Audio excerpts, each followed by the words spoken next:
I'm having a wonderful conversation. We're going to be having a wonderful conversation about one of the most incredible performances I have heard in a long, long time, let alone the piece itself. We're going to talk about it. It's a transcription. I am speaking with violinist Vera Vaidman. She is in Tel Aviv, and we're speaking about her 2015 Romeo Records release. We're not quite sure whether it's a world premiere, but I've never heard it before. This is a transcription. Sit down and pay attention, everybody, because you're going to be blown away. There are two pieces on this wonderful, incredible CD, but the really big surprise for me was Noam Sivan's solo violin transcription of Liszt's Piano Sonata in B minor. Okay, is everybody out there hanging onto their seats? You say immediately, as I did, what? And then the truth is spoken by this incredible violinist in front of me. We're going to talk about it a lot. On that same CD, aside from a half hour of intense playing, that B minor sonata of Liszt's is non-stop, let alone the transcription. By the way, Noam Sivan's transcription is, you and I, Vera, spoke about it, genius. I mean, there's just no doubt about it. Genius. It's also, without doubt, one of the hardest pieces for solo fiddle ever written. Apparently he wrote it for his girlfriend. I hope that's a good thing. But also on the CD is the B minor partita of Bach. So we are speaking with a Bach uh, uh, um, a Bach persona, Vera Vaidman, and she took this incredible challenge to prepare and record Noam Sivan's solo violin transcription of Liszt's Piano Sonata in B minor. I couldn't believe my ears. As you have said, Vera, about some performances, series you're doing about the transcriptions for viola of the cello suites, you just have to kind of shift to a different place. You have to just understand it's a different thing. Let's start there. And what I want to talk about is your youth as a violin prodigy in the Soviet Union and as a Jew in the Soviet Union, and how was that at one of the great conservatories, the Tchaikovsky Conservatory in St. Petersburg, Leningrad at the time, studying with, hello, hang on everybody, because it's so apparent in your... Was Pardon? Moscow. Moscow, you're right, exactly, thank you. It was the Moscow Tchaikovsky Conservatory. You were born in Leningrad, St. Petersburg. Yes. And in Moscow, you also studied with David Oistrakh, and to me, it sounds with every single note that you play. Tell us about that beginning as a young prodigy in Soviet Russia. How did it all go? Well, it's nothing, I will tell nothing new that the Soviet Union had a very well working machine for, producing people who could not only be great musicians and just, to do very good progress on the instrument, but also win some competitions and to show everywhere that Soviet system is the best system in the world. So it was just like this. When you start as a small child, you know that you continue and you just inside that machine, and but people around could be absolutely wonderful, and that's another thing which is, of course, made it for me and for all my colleagues great experience to notwithstanding problems with system and etc. Because when you are inside that great cage, you feel like one of the other animals, and you don't think about problems. You know that there is a problem, but you continue just your way, and that's how it is. By the way, Vera is looking at her husband, Emmanuel Krasovsky, pianist Emmanuel Krasovsky to make sure everything's okay. I'm glad he's there to approve everything you Yeah, say. it is. So what a beautiful way, if you forgive the word beautiful way, but what an interesting way of describing living in a Soviet system, especially as a Jew, this cage. And I suppose all peoples may have felt that way about that system somewhere deep inside, that they were not able to quite maybe achieve what they wanted to. So you had an opportunity. The Soviet Union offered in 1973 a chance for Jews to immigrate to Israel. It was called, what is it, Aliyah, this Aliyah in Aliyah, thank you, Hebrew. this Aliyah. opportunity. And of course, it was a no-brainer, right? When the offer of freedom to immigrate to Israel was offered in '73, or did you have hesitations? I mean, even being in the cage, you were in a familiar cage. You were in your homeland. Was there a hesitation at all, or did you say yes, thank you, I'm off? No, no, of course. Also in my family, my father was quite kind of Zionist, in the Soviet Union as much as you could be one. So I grew up with, that feeling that it's we should be in our country, etc. And of course, it was a kind of uh, impulse which always was in my head, and only when it was possible we did it. And you mentioned off camera that you were also afraid, and I do remember this was just a window that was opened for a brief period, and then the Soviet authorities Yes, shut that window down. So you took advantage when you could. It's a wonderful thing. yes, Yeah. yes. And you've been concertizing widely all over the place. This is called the freedom of living in the West, I think, and living in Israel. Uh, you may know that I'm in Santa Barbara, where our wonderful conductor Nir Cabaretti is conductor of the Santa Barbara Symphony. You may have seen his name. He's becoming even more successful in Israel these days. But speaking of engagements, you have just, and I want to make sure everybody understands what absolutely amazes me is the power and energy of your playing. It is absolutely extraordinary. And this is part of why, and then there's maybe a subtext question I'm getting at here too, but you've just finished the second in a series of recitals. This was on March 15th, the second recital series at the Israel Conservatory in Tel Aviv. Tell us about this odyssey, this four recital odyssey of the works of Bach, what it all means to you, and how on earth, when are you going to slow down? uh, well, it's also, you work on unaccompanied works by Bach all your life, and there is some point when you want to see it all together. And by chance, already many years ago, I did in one evening all violin output. But it was called, it was on 21st of March, so it was Bach birthday concert because it's his birthday. And much later, when absolutely by chance I took viola, also gradually I started to dig into Bach cello suite, and of course it immediately uh, give you uh, even different outlook on the violin stuff also. So and now somehow when everything is already uh, inside your head, so you want uh, to try and to understand how it works all together.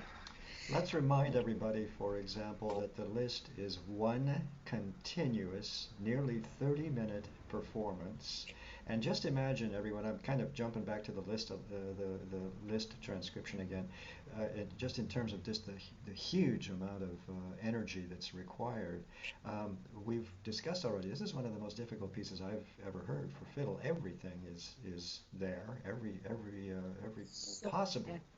type, but also the genius of Noam in breaking down what would have been piano arpeggiations, the piano, the 10 fingers all over the keyboard, and Noam somehow tells you that you have to do all of that on violin, and it turns out to be absolutely miraculous and stunning. And you mentioned, we discussed this a little earlier, even as you looked, and stop me if I'm not quoting you properly, but as you, if I understand it, as you looked at the Bach cello suites and looked at preparing them for viola, it's kind of the same thing in that you have to just look at these pieces differently. And they are different. The cello suites are different when they're played on viola. Likewise, the Liszt sonata, Yes, needless to say. but you know that it's even not absolutely clear. There is also idea that Bach wrote it for a different instrument, not for cello, because there is no manuscript, and so many question marks. So it gives you much more freedom, of course, when you try to work and perform, etc. And do you think Noam was out of his mind when he said, "Oh, I think I'll do the Liszt B minor sonata, the famous Liszt B minor sonata. I think I'll do that for violin." Complete, Part of me is still going, "What? Are you out of your mind?" yeah, it's completely crazy. It was my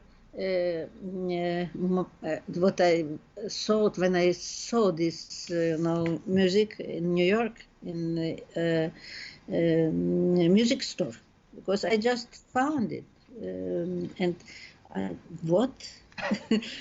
Of course, I bought it, and it was for some years in my library. Without, I didn't touch it. It was just there. And then one day,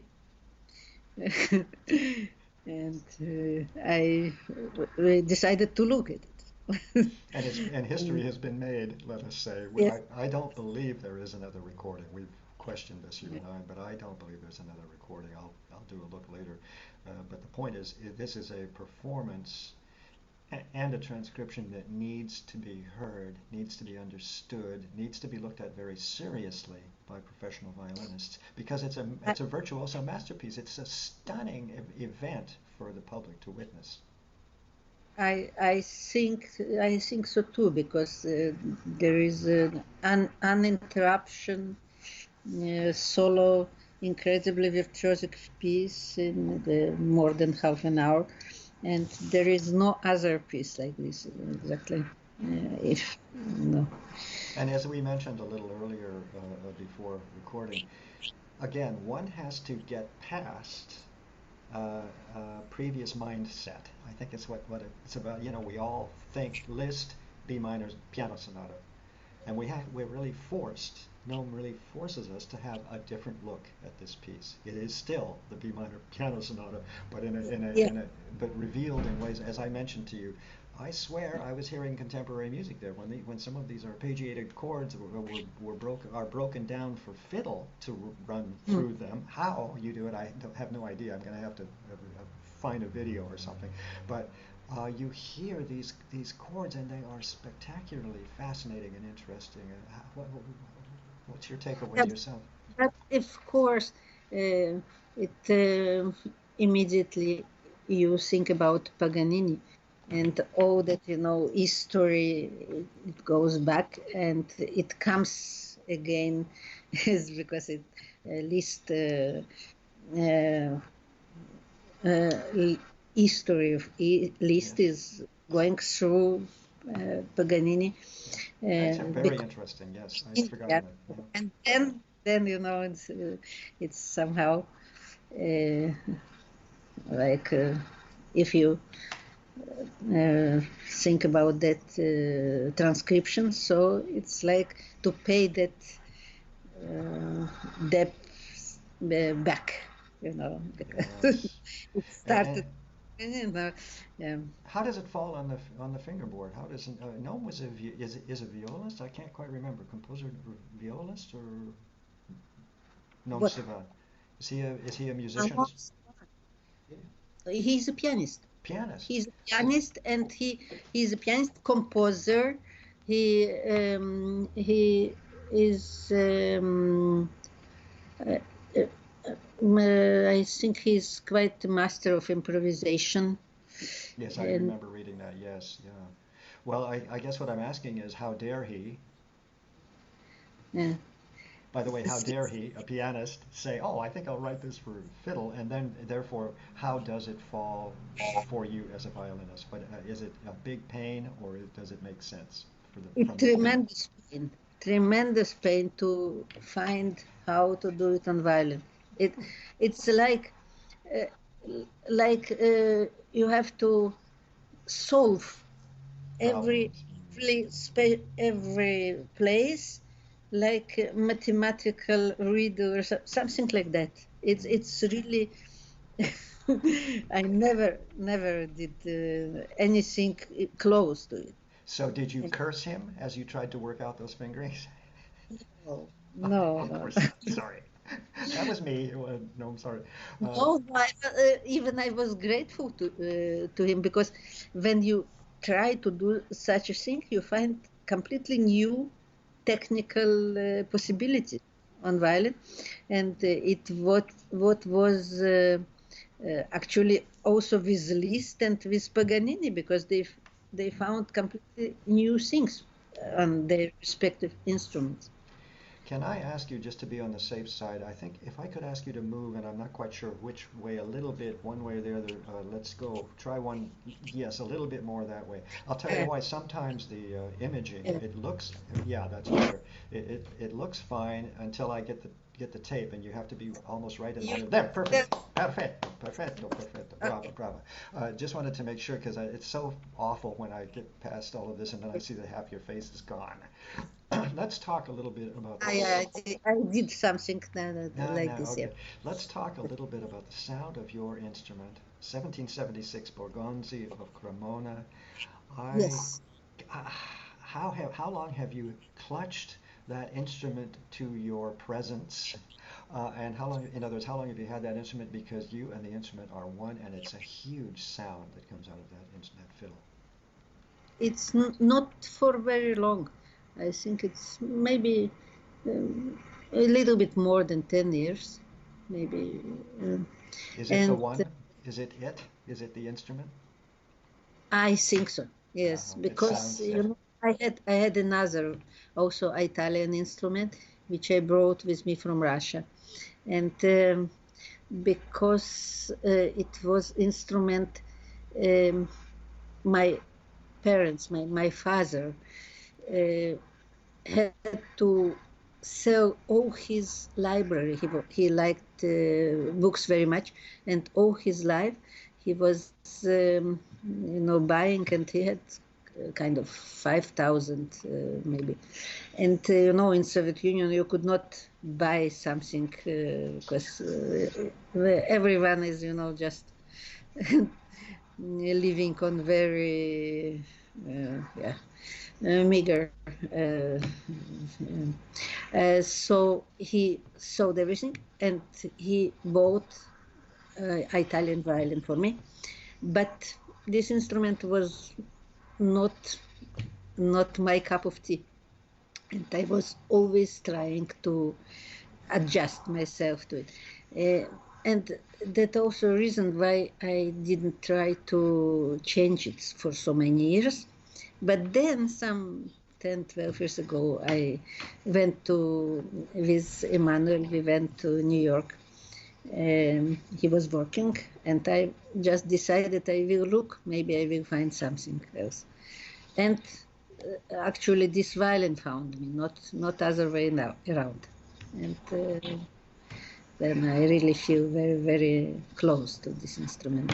And it's no joke to say the instrument found you Yes. because as one of the big takeaway impressions I have of this incredible CD is, as I said, the huge sound. And what I mean by that is not only your own playing, which is incredible. I presume, can we do a little nod to David Oistrakh for this kind of, this kind of playing, of which you are a spokesperson these days. Yeah, that style of Oistrakh, but also just the instrument. And by the way, the recording technician. I mean, just the technique of recording the instrument is very, superb.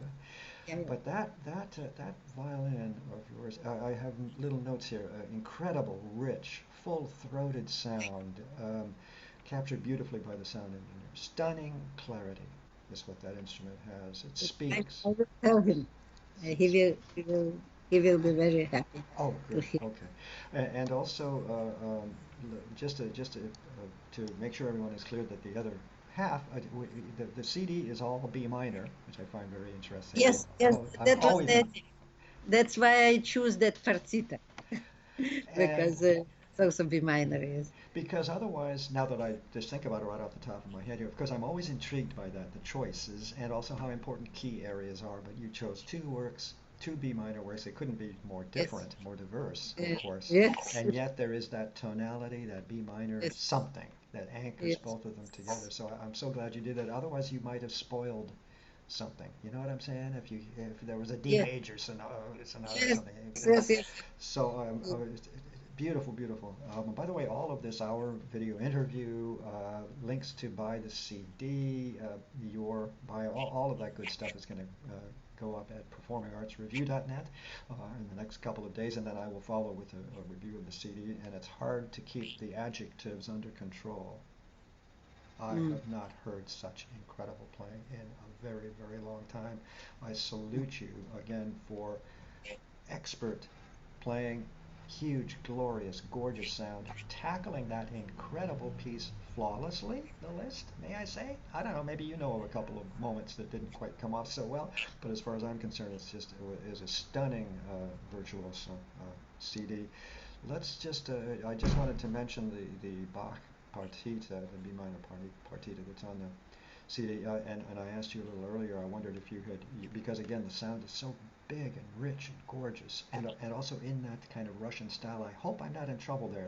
It's almost a cliche, this Russian style of playing, but it's there, right? Or am I all Oh, wet? it how it was. Yes, Yeah, of course. Russian school. Russian It school. goes back to our Leopold Auer and to all his students, and that's of course. And it is about creating a big sound, a big, Yes, yes, rich. it's some special bow technique which they were uh, producing and teaching. And I know that you All. use, I know that you use Baroque bow now to play Bach, and I want you to repeat for me what you spoke a little bit about the difference in the two bows, but you did use the a modern bow for the Bach partita on this recording, yes? Yes, Yeah. So yes. now tell me, what was that thing about you mentioned off camera, I think, about this about discovering and using Baroque bow more authentically now for this performance period music, which is exactly right. Yeah. Uh, you because this repertoire, which I'm working for so long already, and I think it's you just not really intentionally, but you are trying new ways, and I found that I must try baroque bow because it was kind of bow which Bach was used to, for his for all his music, and there only that kind of bow, and um, uh, I found that it's much easier to use for bringing out voices, for playing chords, for doing that kind of hidden polyphony, because one voice could sound heavier and deeper, and another one lighter. So it's immediately gives you right scale for that music, and I was so happy So, to. so did you have an aha moment where you went, aha? Yes, yes, yes, yes, absolutely, That's absolutely. amazing. And by the way, But you mentioned it, and I'm realizing, although I have my own, remember, I'm a critic now and again, and I had my own moment where I spoke, but it was 30 or more years ago, with regret about a performance that was Baroque program, and no one was using a Baroque bow. But you mentioned that it's reasonably recent, this idea that violin fiddle players these days need to, have both a modern bow and a Baroque bow. Yeah. uh, I I would say that in the uh, groups of and all groups in Europe, they have a lot of groups playing all music, baroque groups. They always not only bow, they are using also um, different strings and also instrument is another thing I'm of course using. It's much more closer to the way they played. I'm not using any pad. I'm playing without which is also absolutely uh, it was not known in Bach times, even not chin rest. And when you decided you were going to do that, did you go through an agony of pain? Yeah, it took yes, but sound it's much better, Why? and I Because it was goes more directly to the brain. Did it sound better to you, or to the, or just out there? because this thing is between you and instrument. It's like foreign body, and it's not exactly. You feel much. Uh, it's stiff. It makes you stiff. It's not then instrument is not really part of your body, but it takes a lot of time to get accustomed to it, and that I also did because I felt that it's much better for the sound. And I presume you're working with an instrument 1776, a classic period instrument. Yes. You're using on the recording. You don't use gut strings, right? You use metal strings. Yeah. No, no. But there is something in between. It's gut strings, but they are aluminum from. No, I'm not using. Interesting. But gut strings are very difficult to tune. Yes. They're yes, it's hard. Maybe I will do it later. I don't know. But I think you have No, the perfect compromise. yes. A classic period violin, presumably, if I understand you right, there are strings that are some kind of compromise, gut Yeah, and aluminum it's kind of yes. combine, and then you use, depending on the repertoire, your regular bow or your baroque bow. You're home free. Sounds good to Yes, me. yes, You know, yes. we're at the just about the end of our time. I'm going to run down the details once more for everyone out there. As you know, many of my people that watch me are professional musicians, ensembles, college music faculty, and I want everyone, please pay attention. Because I say this so much, I've had such a great experience hearing so much incredible music on CD by so many great artists. So it is such a pleasure Uh, to meet you, well, Vera, and to know the musician behind this incredible music making. We are speaking with Vera Vaidman about her 2015 Romeo Records release.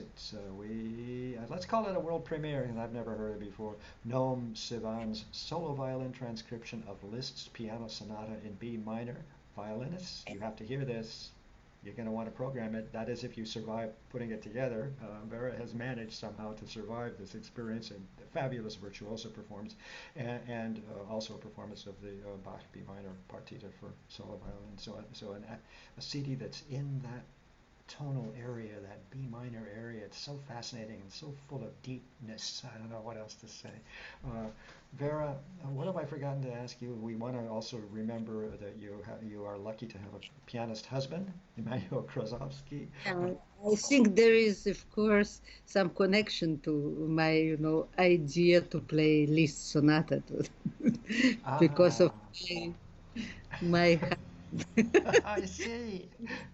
not only, he's also He's a very well-known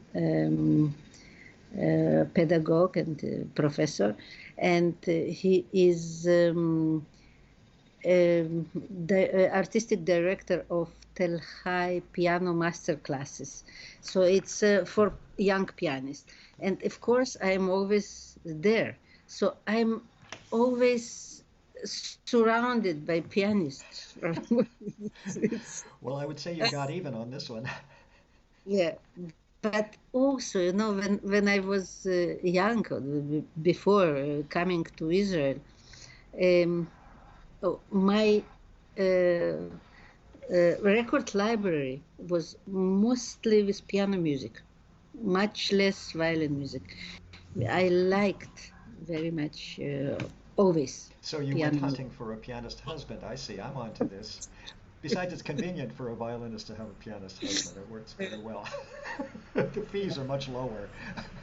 And we actually played, we performed um, almost all repertoire for violin and piano, all Mozart, Beethoven, Brahms, all standard and some not really standard repertoire. Now we are working on Amy Beach sonata. So it's And how wonderful it is to finally be allowed the public to understand these, to experience these great composers. Amy Beach, in yeah, obscurity until recently, and now we yeah. realize what, and so many others. Vera, many, many thanks for giving me some time. I know it's late in the evening in Tel Aviv. Thanks much, and I'll put this up in the next couple of days, and we'll follow with a review. As I said, it's hard to figure out how I'm going to eliminate adjectives, but I'll work at it. See you. Thank you very, Thanks very much. much. It was a pleasure talking to you. Thanks. Bye-bye. Thank you.